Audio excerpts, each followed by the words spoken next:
I would like to introduce now our first speaker.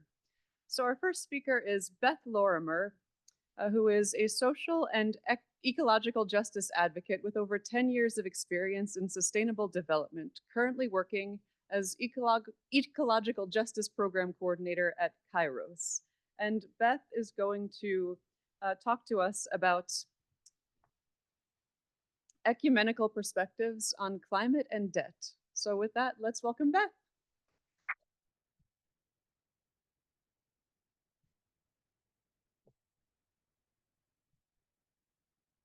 Thank you, Mary Blake. That was a real gift to help center and ground us. I definitely needed to take a breath. I know everyone was probably rushing and traveling and coming from different places to get here, and to have that moment to ground ourselves was just really beautiful. So thank you. Thank you for having me here today at what I'm hearing is a bit of a momentous gathering, like a kind of reemergence of having a big CCL gathering. So congratulations on that. And I've long admired the work of Citizens for Public Justice and feel very honored to help open this conference and to lobby alongside you this week. Grateful to be here on the unceded, unsurrendered Algonquin territory. The Algonquin peoples are the caretakers of the Kitchissippi, the Great River, which is known to many of us as the Ottawa River, which you will see throughout your visit here if you have not seen it already, behind Parliament Hill. I was born through the waters of this river and give thanks for the water protectors, past, present, and future, for their care of this watershed. I'm here today. In some places, it's said that I'm sharing ecumenical perspectives on climate and debt, and it's okay, and ecumenical perspectives on the polycrisis, and I think they're the same. It's the same topic. But by way of positioning myself, I will note that I am not an ecumenist, but I am Anglican. I'm an environmentalist, a mother, a living organism in this watershed, and someone deeply concerned about the climate. And I happen to work for an ecumenical organization called KAIROS. As an ecumenical organization, KAIROS adheres to something called the Lund principle, which states that churches should act together in all matters on which they agree. And I won't get into the parts where they don't agree. But for decades, churches in Canada have been doing just that, acting together on issues of economic justice, climate change, Indigenous rights and reconciliation, migrant justice, peace building, and more. Each of these issues deserves focused attention at any given time. And yet they are deeply interconnected. And that's because we are living in a time of polycrisis, a convergence of crises compounding one another's impacts on people and planet.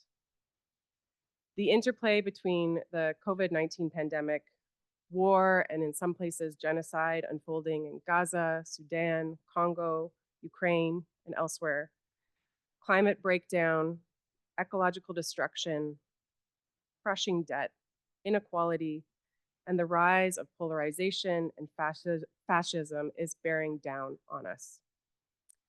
And what if we could press pause on all of this, to stop an economy driven by profit and extraction, to have a true ceasefire and just peace, to free people from the burden of debt, displacement, and poverty, to let the earth rest and renew.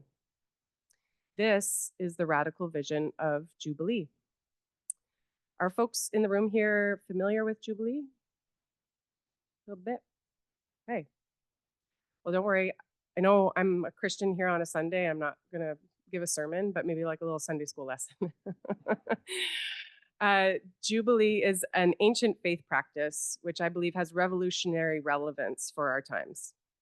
This year, as part of my work, my colleagues and I have been exploring how to address the polycrisis through the lens of the Jubilee campaign.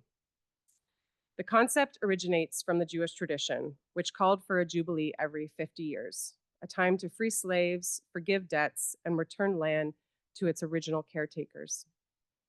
In modern times, the Catholic Church has designated every 25 years as Jubilee years. Last December, on Christmas Eve, Pope Francis, the late Pope Francis, inaugurated the 2025 Jubilee year Soon after, a global ecumenical Jubilee committee and Caritas Internationalis launched the Turn Debt into Hope campaign for Jubilee 2025. And KAIROS and Partners in Canada soon followed.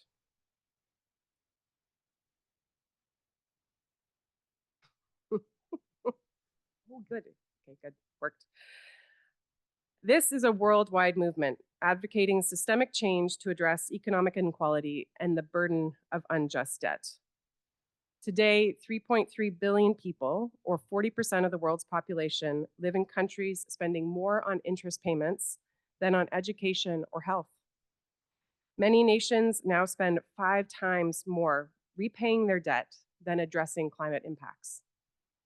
This crisis is driven by rising interest rates, inflation, armed conflict, and escalating climate disasters. And in some cases, public debt has grown so large that repayment is no longer feasible, creating an unsustainable burden for generations to come. The late Thomas Sankara of Burkina Faso said in 1987, "Debt cannot be repaid. First, because if we don't repay, lenders will not die. That is for sure. But if we repay, we are going to die. That is also for sure." His words still capture the injustice at the heart of a global debt system. The Turn Debt into Hope campaign calls on creditors and world leaders to stop the debt crisis now by canceling and remedying unjust and unsustainable debts without harmful economic conditions, prevent future crises from happening again by addressing those root causes and reforming the financial system, and establishing a permanent, transparent, and binding debt framework under the United Nations. Addressing this crisis requires urgent and coordinated action. Public, private, and multilateral creditors must cancel or reduce these unsustainable debts, while political leaders establish a fair and transparent system for global debt resolution. Debt cancellation can open the door to transformation, one that prioritizes social and environmental justice over profit and builds a more sustainable and equitable world. 25 years ago, the world saw, oh, no, oh, no, sorry.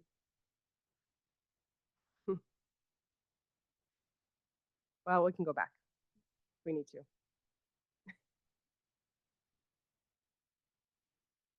25 years ago, the world saw the positive impacts from debt cancellation. The Jubilee 2000 campaign canceled $100 billion in debt for 35 nations. Jubilee 2000 marked a pivotal moment for faith-based advocacy on debt justice. In Canada, the Canadian Ecumenical Jubilee Initiative, otherwise known as CEGI, mobilized an unprecedented 640,000 Canadians to sign petitions calling for debt cancellation in low-income countries. Supported by the Canadian Council of Churches and a broad coalition of faith groups, CEGI became the most successful faith-driven advocacy campaign in Canadian history. It significantly influenced Canada's approach, and Canada was seen as a global leader, setting up its own Canadian debt initiative to cancel bilateral debts. Canada canceled $700 million in debt for 11 of the world's poorest countries. The success of CEGI laid the groundwork for the creation of KAIROS, the Canadian Ecumenical Justice Initiatives, in 2001. And KAIROS carries that legacy forward today, with some of the same partners now active in Jubilee 2025. Despite the partial debt cancellation achieved in 2000, many countries in the Global South now face a deepening crisis. The global financial system was never restructured to prevent reoccurrence, leaving nations vulnerable to economic and environmental shocks. This economic injustice is compounded by something called ecological debt, the debt owed by nations in the global north for the extraction of resources and wealth in the global south and from Indigenous territories. When Pope Francis announced the Jubilee year, he issued a powerful appeal to the world's richest countries to forgive the debts of the countries that will never be able to repay them, and to confront a deeper new form of injustice, as he put it, the ecological debt owed by the global north to the global south. This idea of ecological debt, though, is not new. It emerged from Latin American social movements in the 1980s, gaining international visibility at the 1992 Rio Earth Summit. There, civil society groups declared that the North owed the South for centuries of ecological destruction, dating back to the colonial era, and as a result of resource plundering and exploitative trade systems. By the late 1990s, organizations like Acción Ecológica in Ecuador and Friends of the Earth were calling global attention to this imbalance. During the Jubilee 2000 campaign, Jubilee South, a group of campaigners that were based in the Global South, expanded the conversation beyond financial debt to include the social and ecological debts accumulated through colonialism and overconsumption. They argued that the genuine debt cancellation must go hand in hand with the recognition of these deeper injustices. As global awareness grew, so did the language. And the language is on the slides that were before this one, but I'm not going to go back, just in case we keep going. There we go. By COP15 in Copenhagen in 2009, the term climate debt entered the global dialogue, a recognition that industrialized nations bear responsibility for the carbon emissions that have destabilized the climate, disproportionately harming those least responsible for the crisis. And all of this history leads us to today. The moral and ecological arguments are clear. Those who have benefited from fossil fuel-driven economies owe a climate and ecological debt to those now bearing the greatest impacts. We could advance just 2 slides. The question becomes, who owes whom? Since the 1980s, the Global North has extracted over $4 trillion in interest payments from the Global South. Meanwhile, the Global North owes an estimated $5 trillion in unpaid climate debt for the damage caused by carbon emissions and environmental degradation. And what is Canada's responsibility in all of this? Next slide. Canada's prosperity has come at a cost to people and ecosystems elsewhere. As one of the world's richest and highest emitting countries, Canada owes an ecological debt to the Global South and to Indigenous nations whose lands and waters continue to bear the burden of extraction. Canada is a member of the G7, the G20, the Paris Club of Creditor Nations, institutions that hold real influence over how international debts are managed. Canada can and must champion a permanent, fair, and transparent multilateral process for debt relief under UN leadership. Canada should also push for debt cancellation for countries facing climate disasters and channel its climate finance through grants and not loans. Countries facing climate disasters should not have to borrow further to recover. Canada can also address its current accumulation of climate and ecological debt by phasing out fossil fuels, supporting corporate accountability and environmental due diligence in resource extraction, and supporting communities leading the way in repair and restoration.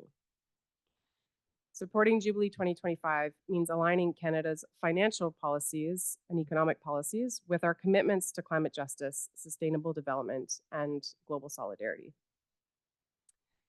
Next slide.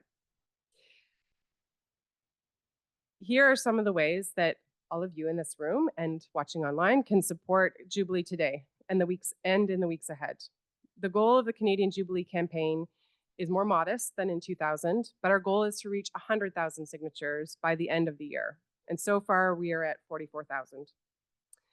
A few ways in which you can support is by signing the petition, but also sharing it with a friend, your family and colleagues to bring a paper petition to your next CCL meeting or a community event, and to endorse the campaign as an organization. And I encourage anyone to speak to me about that after today's presentations.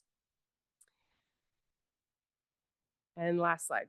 The crises we face are immense, but they are not inevitable. Every movement for justice begins with ordinary people refusing to accept that this is the best we can do. And I know that those people are sitting in this room today. Debt can be canceled, systems can be changed. Hope is not what we wait for. It's something we build together.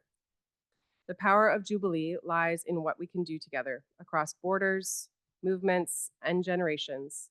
People are demanding fairness, not as charity, but as justice. From communities in the Global South burdened by debt to Canadians pushing for accountability at home, we are connected by both responsibility and hope.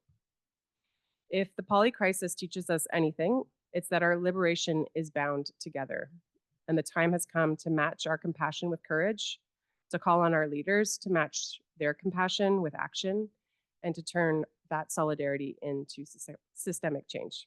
Thank you.